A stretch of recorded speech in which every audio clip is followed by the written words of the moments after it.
Assalamualaikum warahmatullahi wabarakatuh. Innal hamdalillah nahmaduhu wa nasta'inuhu wa nastaghfiruh wa na'udzu billahi min syururi anfusina wa min sayyiati a'malina. May yahdihillahu fala mudilla lahu wa may yudlilhu fala hadiya lahu. Asyhadu an la ilaha illallah wahdahu la syarika lah wa asyhadu anna Muhammadan abduhu wa rasuluh. Allahumma salli ala Muhammadin wa ala ali Muhammad kama sallaita ala ali Ibrahim innaka Hamidum Majid. Wa barik ala Muhammadin wa ala ali Muhammad kama barakta ala ali Ibrahim innaka Hamidum Majid. Allahumma anfa'na bima 'allamtana wa 'allimna ma yanfa'una wa zidna ilma. Allahumma inna nas'aluka al-huda wat-tuqa wal-'afafa wal-ghina. Allahumma inna nas'aluka ilman nafi'a wa rizqan thayyiba wa 'amalan mutaqabbala. Qala Allah Ta'ala fi kitabihil mubin wa huwa asdaqul qailin. A'udzu billahi minasy syaithanir rajim.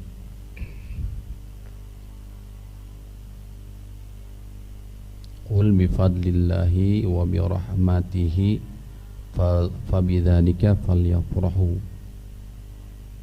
huwa khairum mimma yajma'un. Al-ayah, yani Quran surah Yunus ayat 58. Faqala Rasulullah sallallahu alaihi wasallam, atakum ramadhanu syahrun mubarakun tuftahu abwabu as-sama' wa tughlaqu abwabu al-jahim wa tughallu maradatus syayatin fiha lailatun khairun min alfi syahrin faman hurrima khairaha faqad hurima. Hadirin rahimani wa rahimakumullah, kita panjatkan puji dan syukur kita kepada Allah Subhanahu wa taala atas limpahan karunia dan rahmat, sehingga pada kesempatan kali ini kita bisa dipertemukan di salah satu tempat yang dimuliakan oleh Allah Subhanahu wa taala, yaitu Baitullah Masjid, di waktu, di saat yang diberkahi oleh Allah Rabbul Alamin, yaitu bulan Ramadan. Ini adalah karunia dan ini adalah rahmat Allah yang telah diberikan kepada kita semua. Surah Yunus ayat 58 merupakan prinsip dasar seorang muslim dalam kebahagiaan, kesenangan. Prinsip dasar seorang muslim dalam masalah kesenangan, kebahagiaan adalah surah Yunus ayat 58 ini.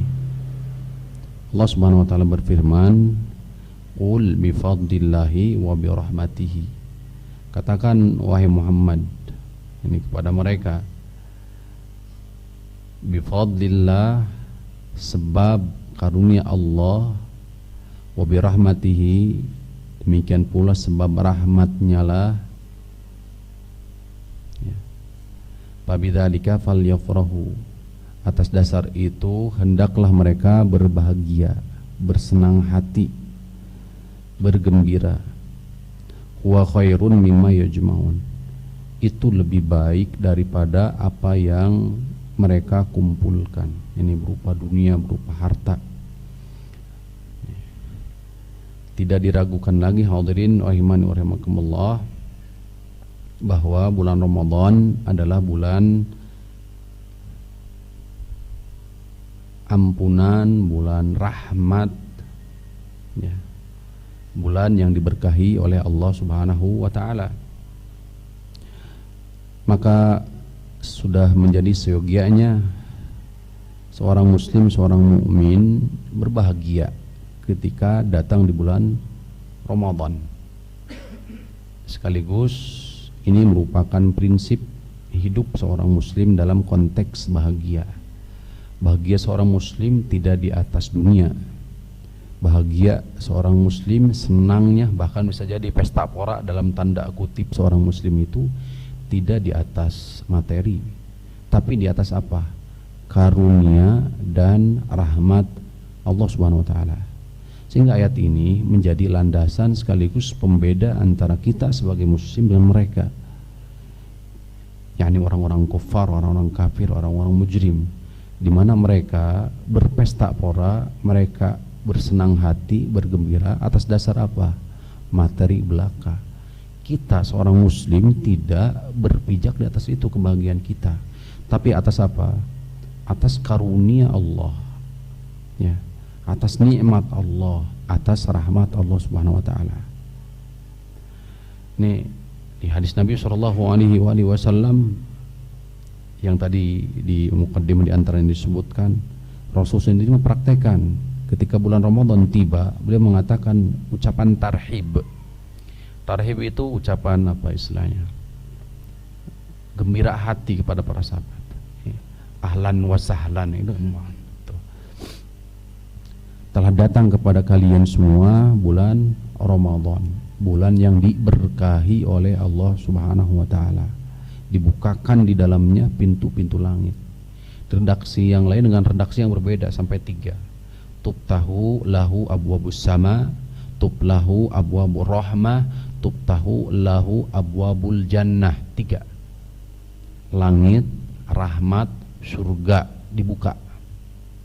Redaksi yang berbeda-beda, yang sejatinya tidak kontradiksi dari sisi makna. Ketika langit dibuka, maknanya luas. Salah satunya bisa mencakup doa mustajab. Oleh karenanya kenapa firman Allah Subhanahu wa taala, a'udzubillahi minasyaitonir rajim, wa idza sa'alaka 'ibadi anni fa inni qaribun ujibu da'watad da'i idza da'an, ila akhiril ayat. Ini disisipkan doa ini di ayat ini di tengah-tengah ayat ahkam siam, hukum seputar saum, menunjukkan bahwa bulan Ramadan adalah bulan mustajab, bulan diijabahnya doa. Maka di hadis Nabi SAW, ya baghiyal khairi aqbil, ya baghiyal khairi aqbil. Ini yunadi munadi, ada yang menyeru, wahai siapapun yang menghendaki kebaikan, aqbil, manfaatkan, hadapi, aqbil, tunaikan, bersegeralah, berlomba-lombalah, falyatanafasil mutanafisun, wa yabghiyasyarri aqsir, dan siapa yang menghendaki ini keburukan, aqsir, sempitkanlah, sedikitkanlah. Demikian pula bahwa bulan Ramadan dibukakanlah pintu rahmat, pintu rahmat. Hadis Nabi SAW yang redaksinya cukup panjang. Hanya saja, nah seringkali kita juga mendengar hadis ini disampaikan oleh para asatidzah kita. Hanya saja barangkali patut untuk dipertimbangkan mengenai derajat hadis ini, karena sebagian menilai hadis ini dhaif, bahkan lebih rendah dari itu, sampai ke munkar. Bahwa Nabi SAW dikatakan bahwa bulan Ramadan itu sampai dibagi menjadi 3. Pertama rahmat, kemudian yang kedua adalah magfirah, yang terakhir adalah itqun minan nar. Maka ini tidak sabit dari Nabi SAW, karena nanti istilahnya pagedruk dengan hadis lain yang lebih sahih. Hadis ini diriwayatkan Imam At-Tirmidzi dan redaksinya, walillahi utaqa'u minan nar wa dzalika kulla lailatin. Allah memiliki utaqa'u minan nar, ini pembebasan dari neraka, tawanan-tawanan kalau kalimatnya secara harfiahnya. Maksudnya adalah apa? Ini pembebasan dari neraka. Dan ketahui bahwa neraka itu penghuninya 3. Penghuni neraka itu 3 dengan dua keadaan yang berbeda. Satu, keadaan yang pertama adalah apa? Ini huwa min ahliha, dia memang betul-betul penghuni asli dan penghuni sementara. Jadi dua kriteria penghuni neraka itu, ada penghuni asli, ada penghuni ini sementara. Penghuni asli ini orang kafir, orang munafik. Sedangkan penghuni sementara adalah usatul muwahhidin. Usatul muwahhidin. Ini adalah akidah Ahlussunnah wal Jamaah, yakni ahli tauhid yang melakukan maksiat. Maka hadirin rahimani wa rahimakumullah, di bulan Ramadan ini Allah membebaskan orang-orang yang dimasukkan ke dalam neraka, dan itu setiap malam. Maka dikatakan di hadis Nabi SAW, sungguh rugi, sampai 3 kali diulang-ulang. Karena mimbar Nabi SAW yang 3 tahap, sehingga dikatakan Nabi SAW, ya, rogima anfumriin, rugi orang seseorang, ini rugi, kemudian hina, celaka 3 orang. Salah satunya adalah dakhala alaihi ramadhanu, bulan Ramadan masuk kepadanya, datang tiba kepadanya, falam yukfar lahu dzunub, tapi dosa-dosanya belum diampuni. Kenapa? Karena siang harinya man shoma ramadhana imanan wa ihtisaban ghufira lahu ma taqaddama min dhanbihi. Saumnya penghantar diampuni dosa atas dasar iman, ihtisab, mengharap. Tarawehnya jangan menganggap enteng dan sepele taraweh, Pak. Walaupun hukumnya sunnah, tapi hadis Nabi SAW mengatakan man qoma ramadhana imanan wa ihtisaban ghufira lahu ma taqaddama min dhanbi. Siapa yang menunaikan qiyamul Ramadan, apa yang maksud dengan qiyamul Ramadan? Salat tarawih. Karena dasar iman dan berharap ridha pahala Allah Subhanahu wa taala, ghufira lahu ma taqaddama min dhanbi, akan diampuni dosanya. Jadi salat tarawih itu bisa menghantarkan diampuninya apa? Dosa. Bahkan pahalanya apalagi bersama imam. Man qoma ma'al imami hatta yansarifa kutiba lahu qiyamul lailatin. Siapa yang sholat bersama imam sampai selesai, maka akan dicatat seperti sholat satu malam suntuk. Ini pahalanya gede. Maka walaupun hukumnya sekali lagi sunnah, tapi nas menjelaskan secara shar'i qiyam Ramadan itu bisa menghantarkan diampuninya apa? Dosa. Siangnya dengan saum, malamnya dengan apa? Sholat tarawih. Di akhirnya man qoma lailatal qadri imanan wa ihtisaban ghufira lahu ma taqaddama min dhanbi.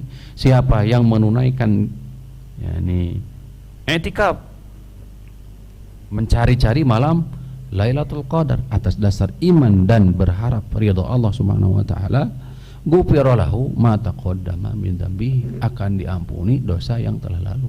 Bahkan kalau sudah masuk sepertiga terakhir, maka Rasulullah SAW yajtahidu, betul-betul apa? Bersungguh-sungguh. Kenapa? Karena al-umur bil khawatim, hadirin. Karena urusan itu sejatinya penilaiannya tergantung di akhir. Tergantung di akhir. Subhanallah ya.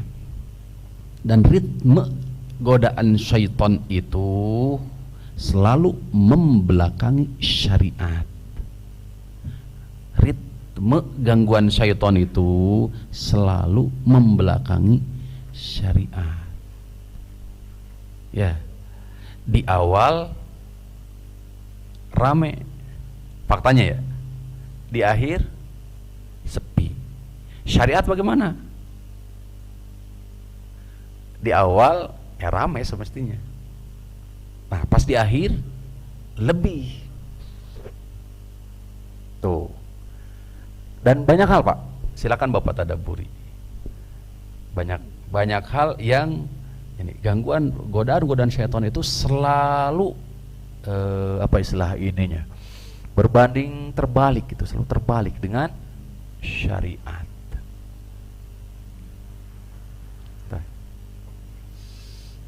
Yang semestinya dimakmurkan itu masjid, nanti pas menuju akhir yang dimakmurkan apa? Nah ini berbanding terbalik.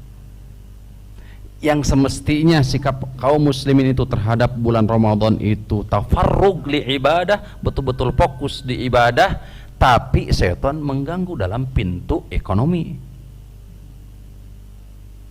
Bukan nggak boleh, emang silakan, karena hukumnya mubah kok sejatinya, dianjurkan pula.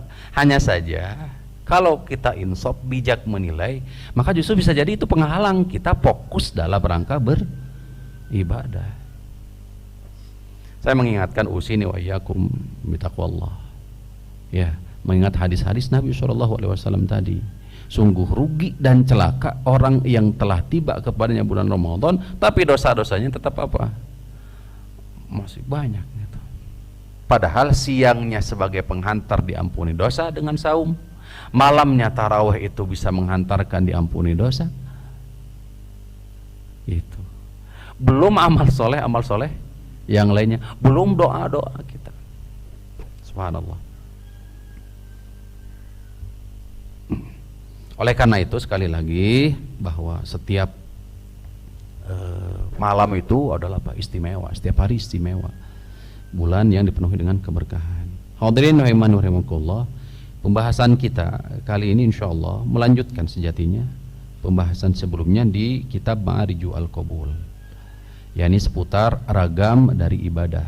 Kali ini tema yang diangkat adalah an-nadaru lillah, nadar kepada Allah sebagai bagian dari ibadah.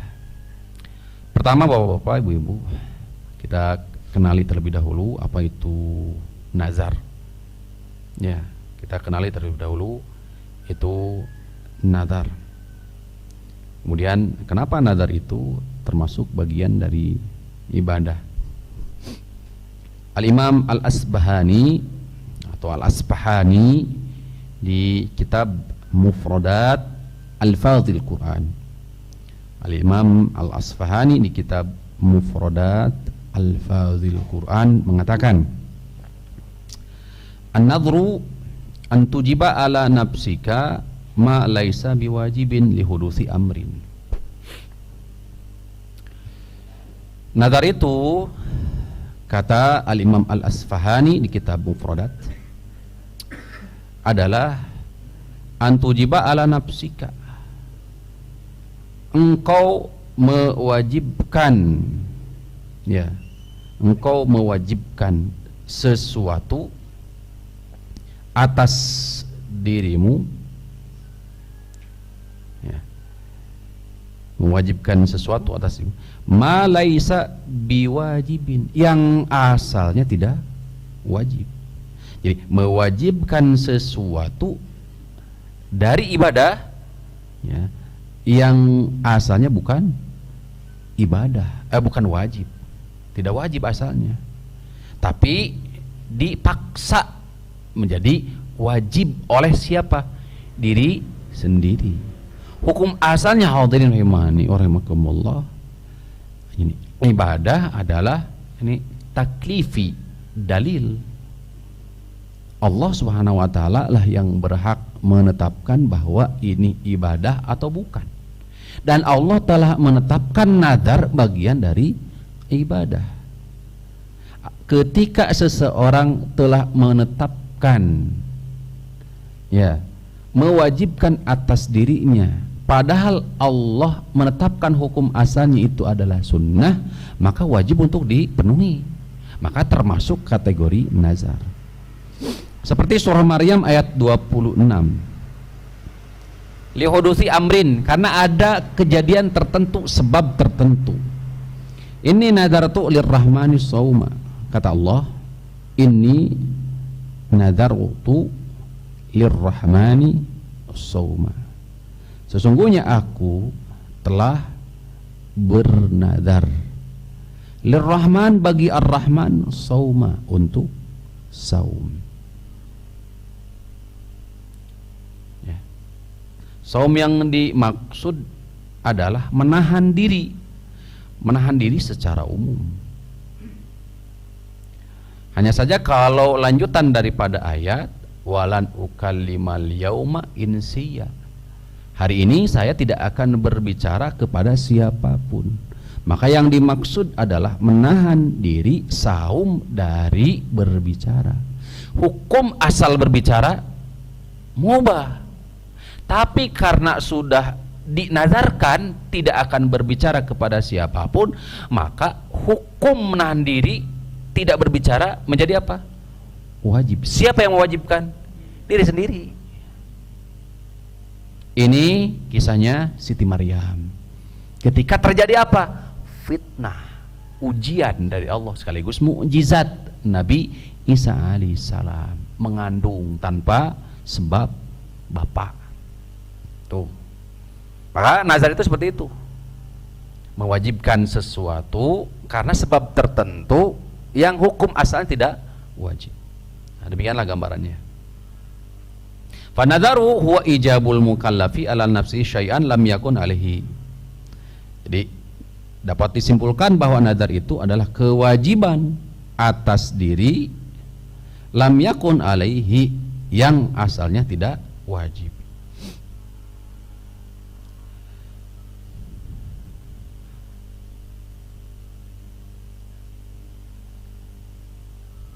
Di surah Ad-Dahru atau surah Al-Insan disebutkan ciri orang-orang atau ciri para penghuni surga al-abrar. Salah satunya adalah yufuna bin nazri, senantiasa menunaikan nazar. Allah Subhanahu wa taala berfirman, innal abrara yashrabuna min ka'sin kana mizajuha kafura aina yashrabu biha ibadullahi yufajjirunaha tafjira. Mana sifatnya? Yufuna bin nadri. Mereka, jadi tanda-tanda para penghuni surga itu, mereka senantiasa menunaikan nazar-nazar mereka. Terus wa yakhafuna yawman kana syarruhu mustatira. Takut yang kedua adalah memiliki ketakutan, takut terhadap azab atau takut terhadap hari kiamat. Mereka takut hari di mana keburukannya mustatira, merata. Yang ketiga, wa yut'imuna at-ta'ama ala miskina. Wa yut'imuna at-ta'ama ala hubbihi miskina wa yatima wa asira. Yang ketiga, senantiasa memberikan, menyantuni fakir miskin. Atas dasar apa? Nih, hubbihi, sebagian menafsirkan ala hubbihi di sini adalah apa? Paling dia sukai, ya, walau kana bihim khossosoh, sandingan ayatnya, walaupun dia benar butuh. Tuh, ala hubbihi.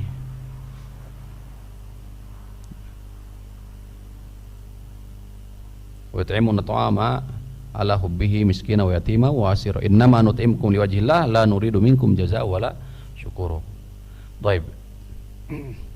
Jadi memenuhi nazar itu adalah ciri para penghuni surga atau istilahnya al-abrar.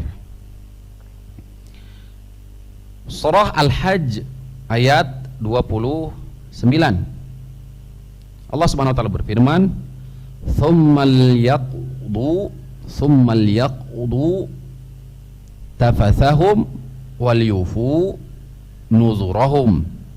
Kemudian liyaqdu nafathahum. Nah, ini yang digaris bawahi, wal yufu nuzurahum, dan hendaklah mereka menunaikan nazar-nazar mereka.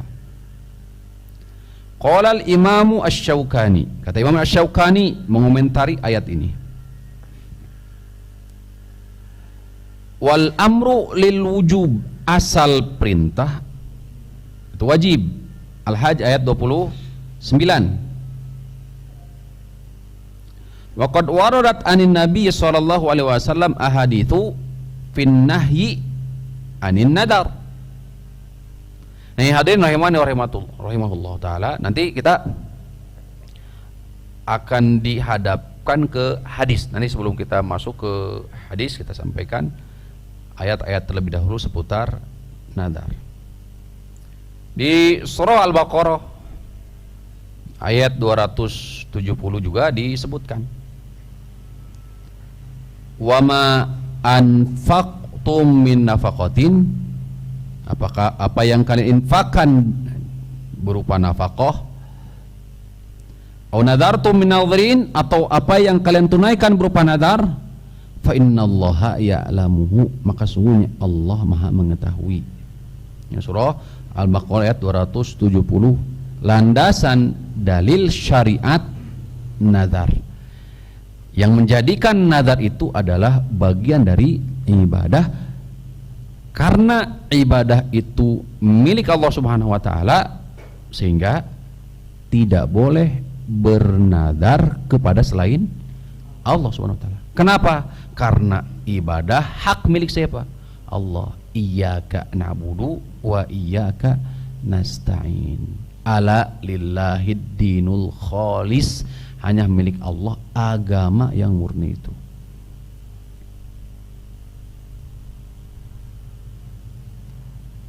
Di antara landasan dalil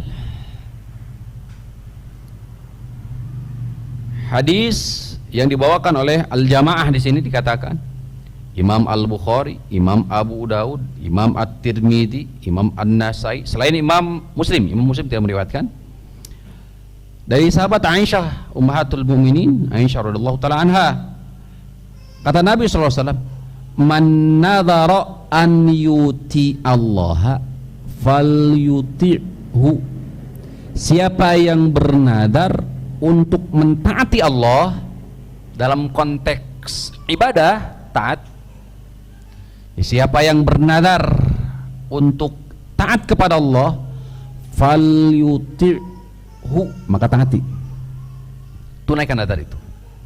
Tapi sebaliknya lihat, wa man nadhara an ya'siyallah fala ya'sihi, dan siapa yang bernadar untuk bermaksiat kepada Allah, maka fala ya'sihi, jangan tunaikan nadarnya, jangan bermaksiat.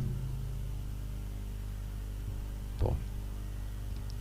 Umar bin Khattab pernah bernadar sebagaimana dalam riwayat Ibnu Majah. Di masa jahiliyah Umar bin Khattab pernah bernadar. Nadartu nadharan fil jahiliyati, dahulu saya pernah bernadar di masa jahiliyah sebelum masuk Islam. Fasa'altun Nabiyya sallallahu alaihi wasallam ba'dama aslamtu, kemudian aku bertanya kepada Rasulullah setelahnya aku masuk Islam. Fa'amaroni an ufiya binadri, maka Rasul sallallahu alaihi wasallam menyuruhku untuk menunaikan nadarku. Tuh, selama sekali lagi apa yang dinadarkan tersebut itu dalam konteks apa? Ketaatan kepada siapa? Allah Subhanahu wa taala. Sehingga hadis yang dibawakan Imam Al-Bukhari tadi menjadi dasar bahwa nadar itu harus dalam bab konteks ketaatan kepada siapa? Allah Subhanahu wa taala. Kalau nadar dalam bab maksiat, dalam rangka menyelisih Allah dan Rasulnya, maka bagaimana? Fala tuti'hu, jangan ditaati.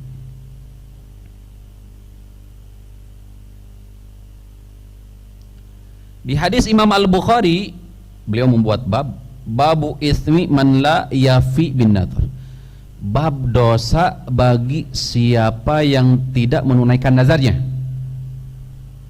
Kemudian beliau menyebutkan salah satu hadis yang dibawakan, hadis Imran bin Husain.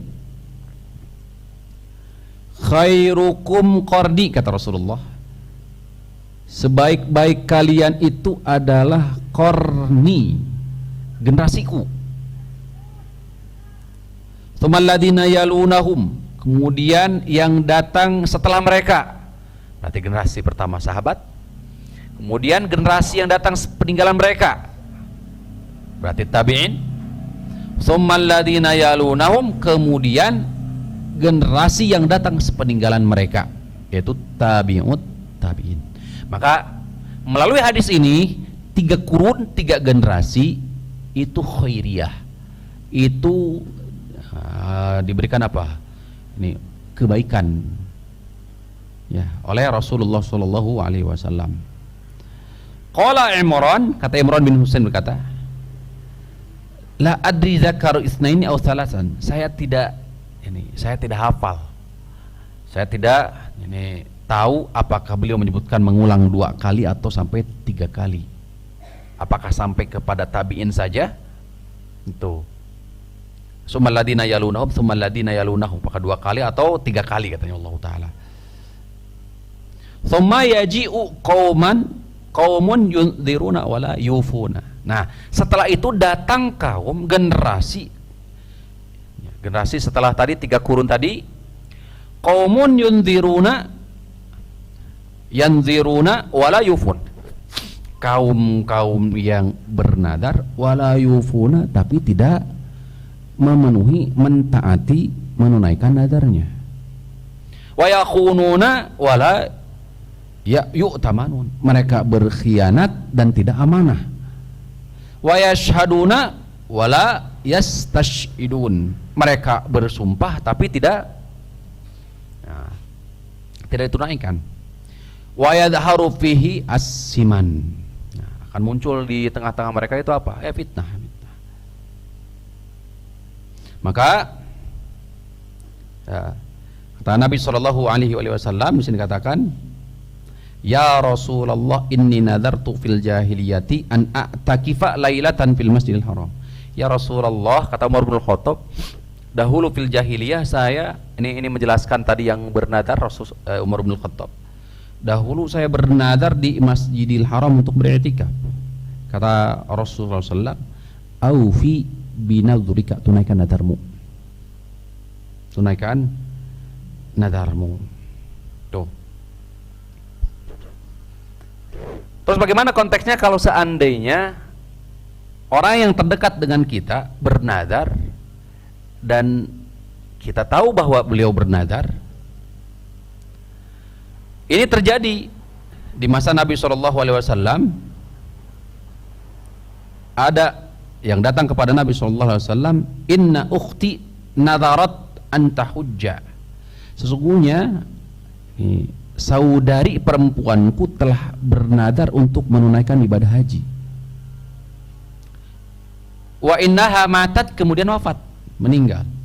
Faqala Nabi sallallahu alaihi wasallam, "Law kana 'alaiha dainun akunta qadiyatan." Akunta qadiyahu.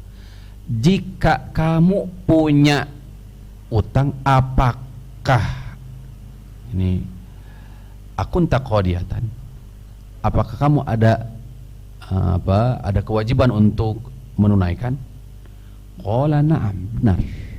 Maka qala faqdillaha fallahu ahaqqu bil qada. Tunaikan nadar itu, karena nadar itu dianggap apa? Utang. Jadi kalau kita bernadar, suatu masa kita bernadar karena satu hal dan lain hal, akhirnya bagaimana bisa jadi? Ada uzur. Kalau di sini wafat, meninggal. Maka bagaimana? Diganti oleh siapa? Oleh kerabat terdekat. Dianggap utangnya. Dianggap konsekuensinya seperti apa? Utang. Rasulullah SAW nggak mau menyolatkan kalau ada apa? Utang.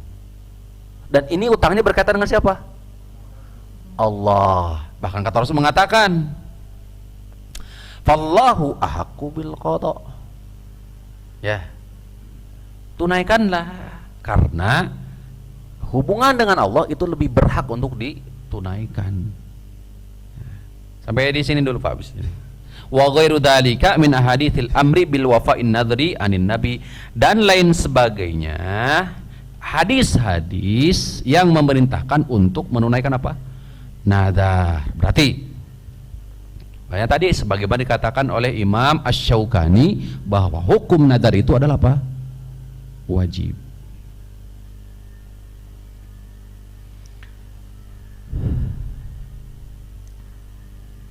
Terdapat hadis-hadis larangan untuk bernadar, ada. Kemudian bagaimana cara menjama antara hadis perintah untuk menunaikan nadar dengan hadis larangan untuk bernadar. Wa qad waradat anin nabiy sallallahu alaihi wasallam ahaditsu adidatun fin nahyi anin nadar. Ada hadis-hadis yang melarang nadar. Wa bayanu karohiyatihi, menjelaskan tentang ini, dimakruhkannya bernadar.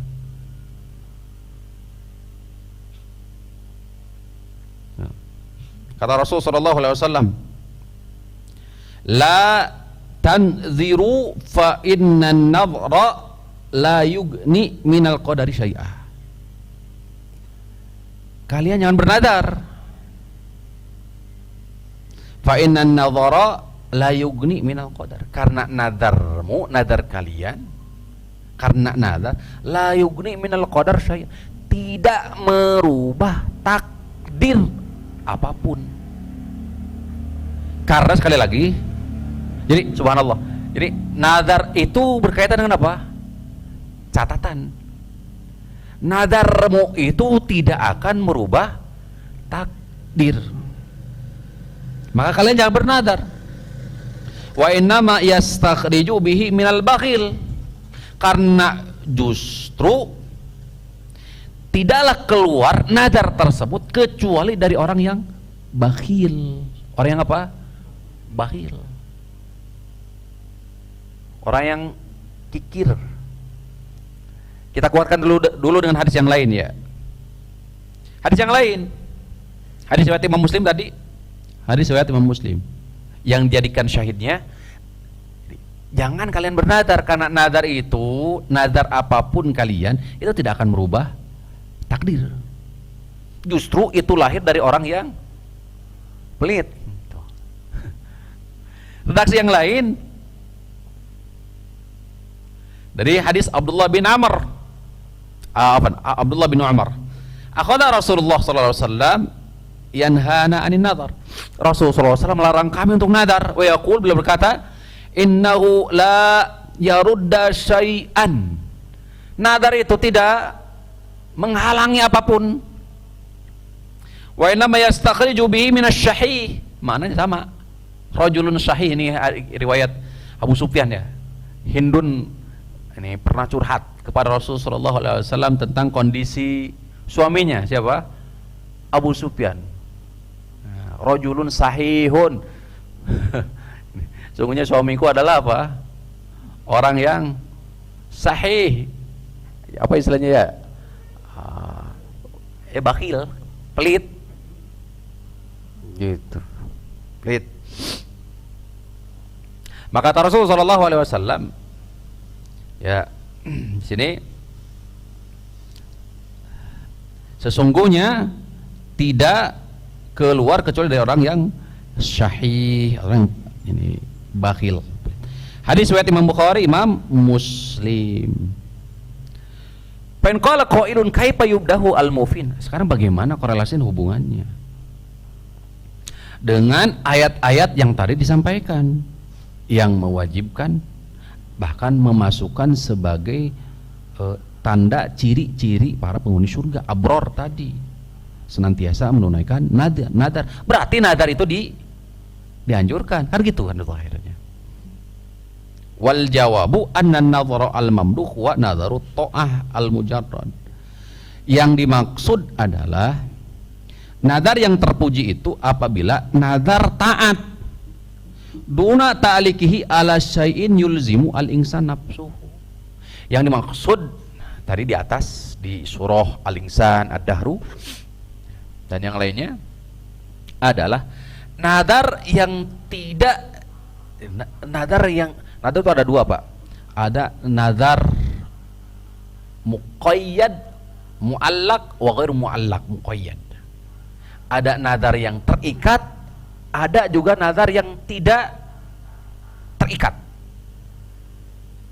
Umumnya begini, yang terikat, jika ini dan itu saya akan bernadar dalam hal nih, dalam ibadah, entah itu berupa saum, sholat umpamanya, atau yang lainnya.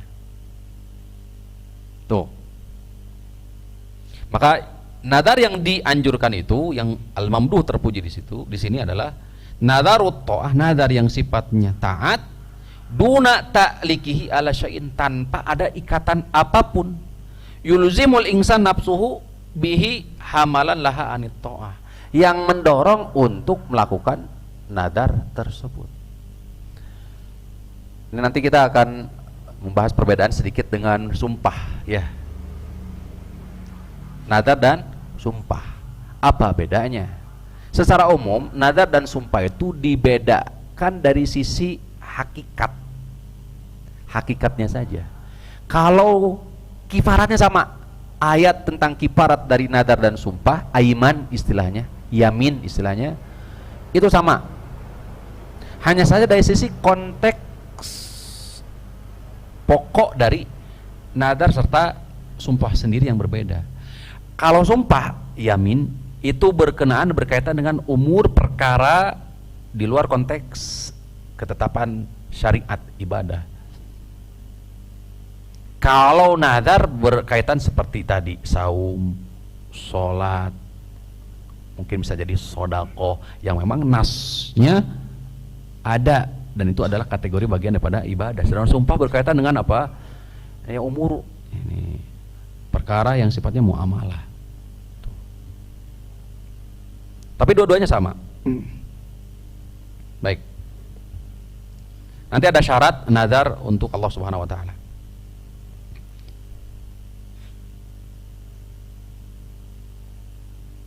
Waman an litaqausi wal kasali au syukrun ala ni'matin. Jadi nadar yang tidak ada ikatan apapun dengan ini disebabkan. Jadi anan nadar al-mamduh, nadar yang terpuji itu adalah nadarut ta'ah al-mujarrad, nadar taat, murni taat, kosong tanpa ada ikatan dorongan apapun. Yulzimu al-insan, yang memaksa dirinya, hamalan laha, untuk bernadar, melakukan ketaatan tersebut, saum umpamanya. Waman an litaqausi wal kasali, dan juga untuk menghalangi apa? Kemalasan. Jadi intinya hadirin rahimanillah, sesuai dengan konteks daripada hadis, bahwa nadar itu tidak keluar kecuali dari orang yang memang kikir atau pelit. Kalau dia bernadar untuk saum, maka ketahuilah hukum asalnya dia jarang saum gitu. Kalau dia bernadar sholat apa? Sholat sunnah umpamanya, ini konteksnya sunnah. Sholat sunnah apa? Maka dia hukum asalnya berarti jarang melakukan. Itu makna daripada bakhil. Jadi tidak berkaitan, jangan diartikan hanya sebatas kepada materi bakhil di situ. Artinya jarang dia melakukan hal tersebut. Maka para ulama menarik kesimpulan dan menjamak antara dua hadis, bahwa hukum nadar ibtidaan, hukum bernadar, hukum memulai bernadar itu adalah makruh, karena tidak keluar nadar kecuali dari orang yang syahih atau bakhil. Tapi kalau sudah bernadar, maka hukumnya menjadi apa? Wajib. Itu cara menjamanya. Di satu sisi cara menjamanya, konteks nadarnya adalah cara menjama antara dua hadis adalah makruh memulai bernadar. Kenapa? Karena tidaklah seseorang bernadar kecuali dia bakhil dalam perkara itu. Tapi kalau dia sudah bernadar, hukum menunaikannya adalah apa? Wajib. Maka inilah cara menjama dua konteks hadis. Bisa dipahami, Pak?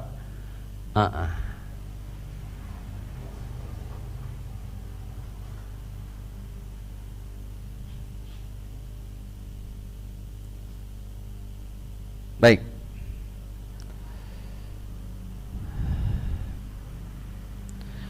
Sekarang nadar kepada Allah Subhanahu wa taala. Jadi secara umum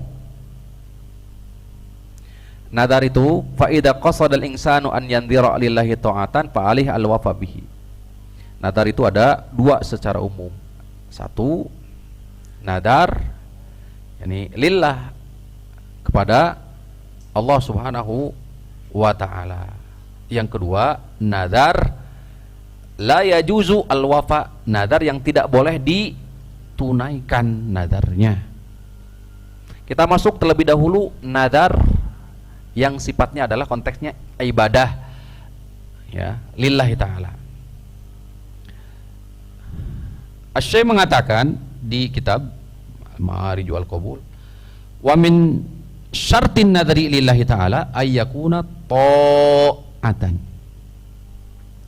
Kalau Bapak hendak bernadar, syaratnya adalah apa yang Bapak hendak nadarkan harus dalam konteks ketaatan kepada siapa?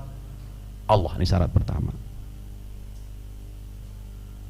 Jadi bukan maksiat seperti tadi disampaikan di hadis, man nadara an yuti Allah fal yuti'hu. Jadi siapa yang bernadar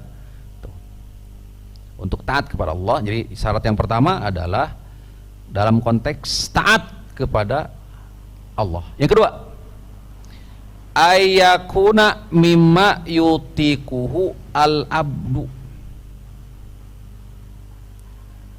Syarat nadar kepada Allah karena Allah yang kedua adalah ayyakuna mimma yutikuhu al-abdu, hamba mampu melakukannya, mampu melakukannya.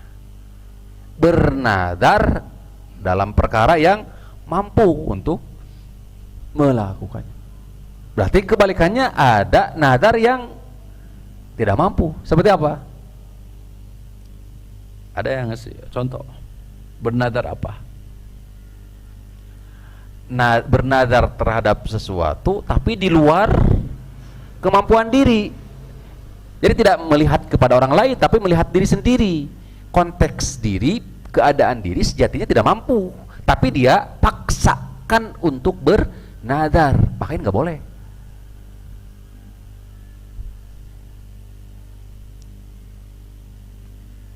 Jadi dua ya. Pertama apa tadi? Nadarnya syarat yang pertama dalam konteks taat kepada siapa? Allah. Yang kedua, mampu dalam perkara yang mampu ditunaikan. Nazar tapi tidak mampu kan? Yang ketiga, wa ayyakuna fima yamliku. Kalau tadi mampu. Yang ketiga, an yakuna fima yamliku, dimiliki dalam sesuatu yang dimiliki.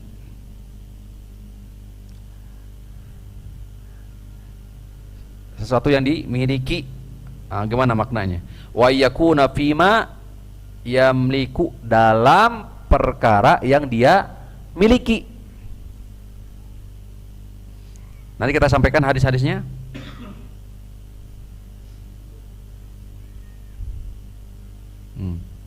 Kita sampaikan dulu secara umum dulu. Yang ke berapa? 4. An la yakuna fi maudhi'in kana yubadu fihi ghairullah.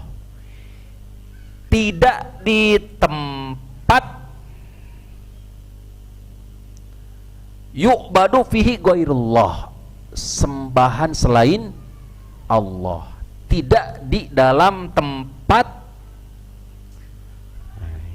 biasa dijadikan sebagai apa? Ibadah, sembahan selain Allah.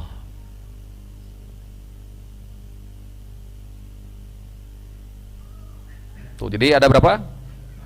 4. Au dari'atan ila ibadati ghairillah, atau memang bukan di tempatnya, tapi dari'atun ila ibadati ghairillah, tapi bisa menghantarkan ibadah kepada selain Allah. Ngajak ke nazar, datang-datang jauh, umpama ke kuburan yang dianggap itu adalah kuburan orang-orang yang dianggap soleh, para aulia umpamanya di situ. Maka ini syarat yang harus dipenuhi ketika hendak bernadar karena Allah. Yang keberapa sekarang? Kelima. Waliman kana mu'allaqan bihusuli syai'in, jika nadarnya mu'allaq, terikat dengan sesuatu, apabila saya berhasil ini dan itu, saya bernadar untuk ini, maka ada syarat. Fala ya'taqidu an-nadiru ta'siron nadari fi husulihi. Jangan meyakini ta'siron nadar fi husulihi, dampak nazar terhadap apa yang dicita-citakan. Gimana gambarannya? Bapak ingin apa? Hoyong naon Pak? Teras nadar yang pada haji gitu, nazar teh.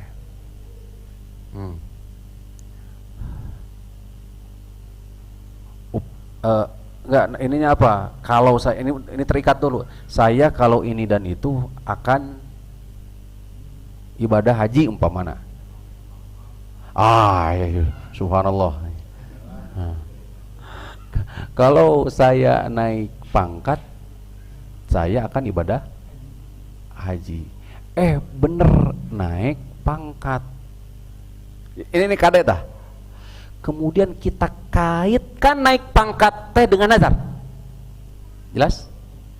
Oh, ternyata naik pangkat kita itu sebab kita bernadar. Akhirnya apa konsekuensinya nanti? Asarnya nanti dia akan terus nadar,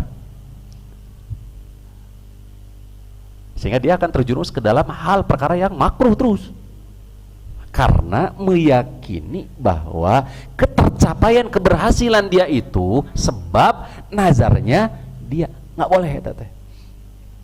Kadang-terkadang gitu Pak. Yang menjadi dorongan untuk nadar itu ke situ, karena kalau nggak nadar mau capai, tapi kalau nazar capai cita-cita.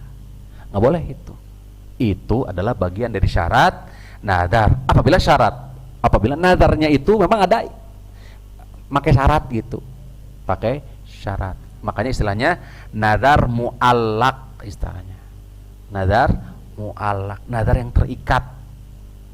Lamun naik pangkat, saya akan ibadah haji, saya akan umpamana saum ya 3 hari, saum 3 hari, semuanya metu ente berat teuing. Gitu. Ternyata qadarullah masyafa'al, lain diangkat. Tuh, ditunaikan we nadarnya, saumnya. Kemudian di lain kesempatan, di lain keadaan ada keinginan lain, nazar deui. Terus gitu. Itu dampak buruknya. Maka secara tidak langsung dia terjerumus ke dalam hal perkara yang makruh, karena di satu sisi Rasulullah SAW melarang untuk bernadar, karena tidak keluar kecuali dari orang yang apa? Bakhil tadi. Sampai sini dulu Pak, bisa dipahami ya? Ini konteks nazar kepada Allah Subhanahu wa taala. Ada dalil-dalilnya Pak. Dalil yang pertama, apa cara yang pertama? Syaratnya harus dalam konteks apa? Taat kepada Allah. Hadis Abu Daud, hadis Aisyah yang tadi sudah disebutkan, la nadhara fi ma'siyatillahi wala fi qati'ati rahimin. Ini redaksi yang lain. La nadhara fi ma'siyatillah, tidak ada nadar dalam maksiat kepada Allah, wala fi qati'ati rahimin, tidak ada nadar pula dalam memutus silaturahim. Gak ada nadar di situ.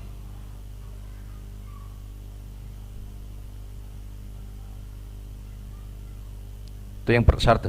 Syarat yang kedua, mampu. Syarat yang kedua, mampu menadar terhadap sesuatu dalam yang ada mampu. Ini kayak seperti, mohon maaf, ibadah haji itu terikat dengan istita'ah. Walillahi 'alan nasi hajjul baiti man istata'a ilaihi sabila. Saya bernadar tahun ini menunaikan ibadah haji.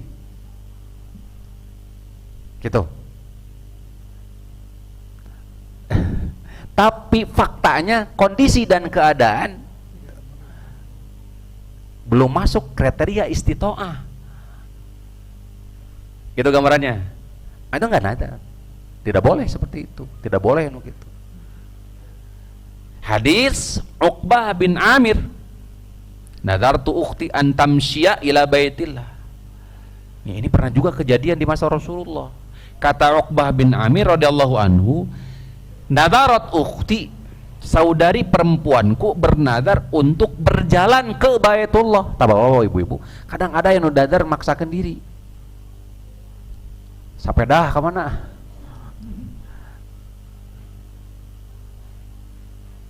Nadar. Subhanallah ya. Nadar ke Baitullah pakai apa? Sepeda. Ada? Ini kejadian seperti ini pernah kejadian. Ya subhanallah ya. Jadi apa yang terjadi di masa sekarang itu, sejarah itu kan berulang Pak ya, sejarah hakikatnya itu berulang. Ya sejatinya sudah ada terjadi di masa Rasulullah SAW. Diungkap oleh Uqbah bin Amir. Saudariku bernadar untuk berjalan ke Baitullah.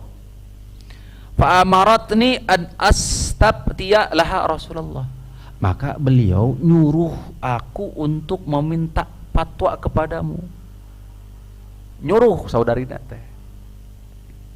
Nah ini juga boleh ibu-ibu. Kalau ibu malu umpamanya bertanya ke ustad, boleh nyuruh siapa? Nah suamina atau saudarinya. Ini kan saudarinya, saudaranya. Boleh. Ini pernah juga ditunaikan oleh siapa? Uqbah bin Amir. Maka kata Rasul, fastaftihi. Maka kata Rasulullah SAW, litamshi walitarkab. Ya, litamshi walitarkab, berjalan dan berkendara. Jangan apa? Berjalan saja, tapi apa? Berkendara. Itu kata Nabi SAW. Bisa dipahami ya? Berarti dia bernadar memaksakan diri. Jangan. Subhanallah, ini lembut, larangan dari Rasul tapi lembut sifatnya. Tuh, berjalan dan berkendara. Berarti poin intinya sebenarnya nulis bawahinya berkendaranya itu kan berjalan nggak mampu, berkendara. Berarti ketika dia tidak mampu berkendara maka jangan, berarti gitu, jangan ditunaikan. Hadis Ibnu Abbas, bainaman nabiyyu yaktubu idhuwa birajulin qaimin, ketika Nabi berkhutbah ada orang berdiri, fasa'ala bertanya, faqalu Abu Israil nadara an yakuma fala yaqud. Mereka mengatakan Abu Israil, hadis Imam Bukhari, Imam Abu Daud sahih. Abu Israil bernadar untuk berdiri, tidak akan duduk, wala yastadillu, tidak berteduh, wala yatakallamu, tidak akan berbicara, wa yasumu, dan akan saum. Tuh lihat nadarnya banyak, 3 secara umum. 1, tidak akan nadar untuk apa? Tidak akan duduk, tidak akan berteduh, tidak akan berbicara, dan bernadar untuk saum. Apa yang dikatakan oleh Nabi SAW? Murruhu falyatakallam, suruh dia untuk berbicara, walistadillah, untuk berteduh, waliyaqud, suruh juga duduk, waliyutimma saumahu, dan tunaikan saumnya. Nah, berarti yang disuruh untuk ditunaikan nazarnya adalah apa? Konteksnya ibadah, taat kepada Allah. Kalau yang justru memaksakan diri, membani diri, jangan, Pak.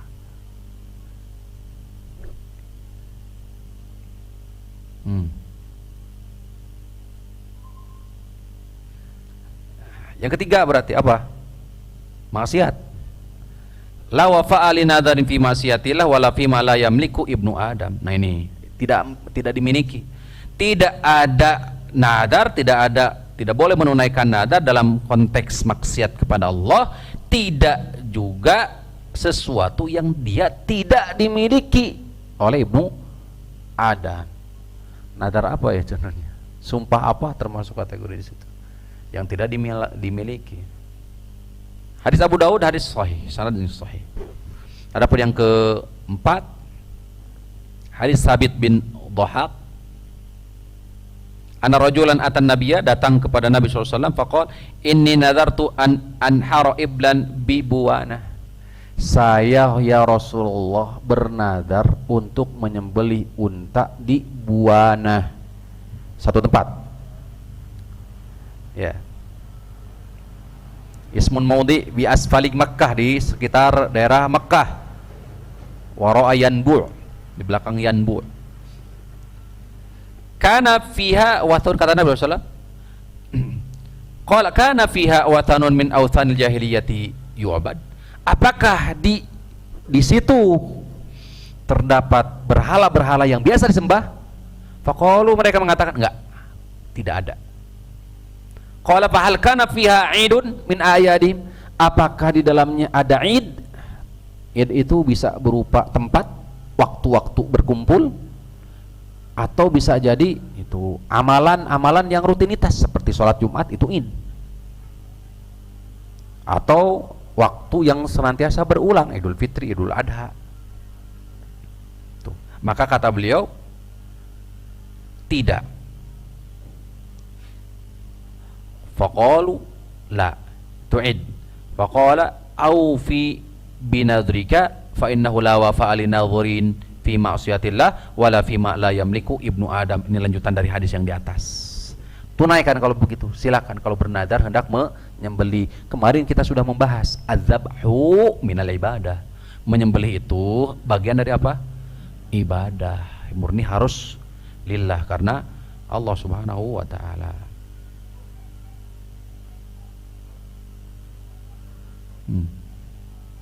Baik. Itu yang pertama.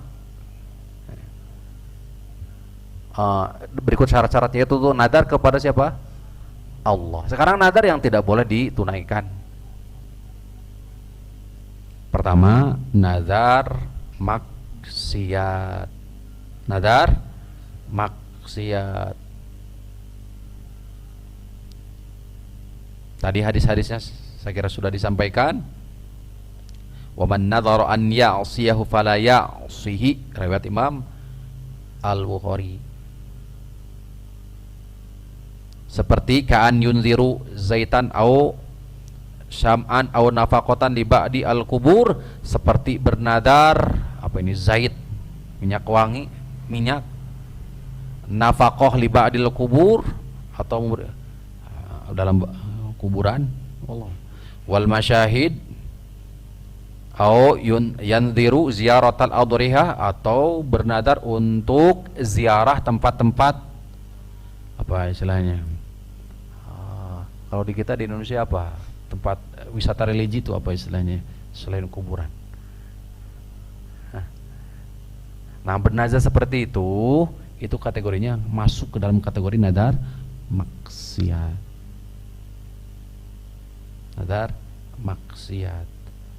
Atau bernadar untuk melakukan maksiatan secara langsung, zina, minum khamar, mencuri, dan sebagainya. Yang kedua, nadar yang tidak boleh ditunaikan, kullu nadrin dama nasson, setiap nadar yang bertabrakan dengan nas. Setiap nadar yang bertabrakan dengan nas. Ada hadis riwayat Imam Al-Bukhari dari Ziyad bin Jubair, kuntu ma'a Ibni Umar, saya dahulu sama Abdullah bin Umar. Fasa'alahu rajulun, ada orang bertanya, faqala nadartu an asuma kulla yaumi thulatha, saya bernadar di setiap hari Selasa.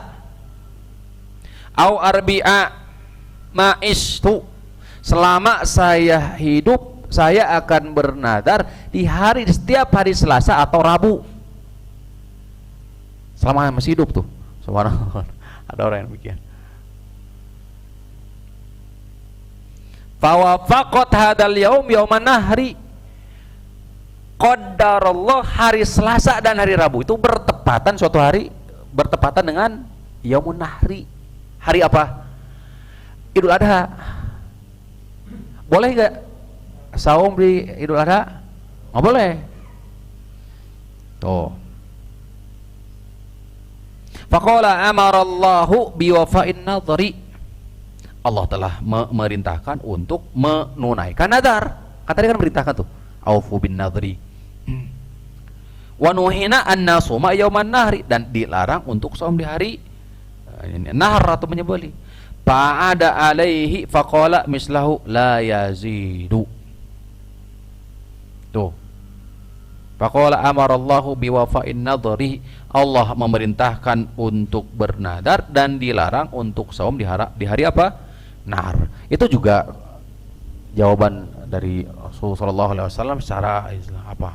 Baik. Maksudnya jangan ditunaikan, tapi nadar itu harus ditunaikan sehingga kifarat tetap ditunaikan, harus menunaikan kifarat. Saya kasih contoh lagi yang lain. Riwayat Imam Ahmad, Ziyad bin Jubair, salawajurun Ibnu Umar huwa yamshi bimina, sedangkan dia dalam keadaan berjalan di Mina. Faqala nadartu an asuma kulla yaumin tsulatsa, ini redaksi yang lain. Fama tara qala amarallahu ta'ala bi wafa'in nadri wa nahara Rasul sallallahu alaihi wasallam aw qala nuhina an nasuma yauman nahri. Qala fa dhanna ar-rajulu annahu lam yasma' faqala inni nadartu an asuma kulla yaumin tsulatsa. Diulang.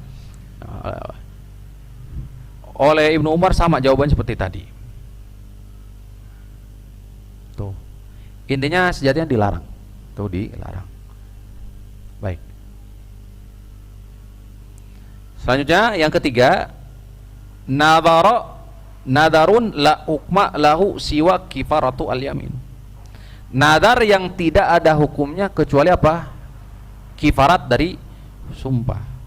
Wa hunaka nudurun laisa fiha min ahkamin tata'allaqu biha siwa iltizamun nadir. Ya.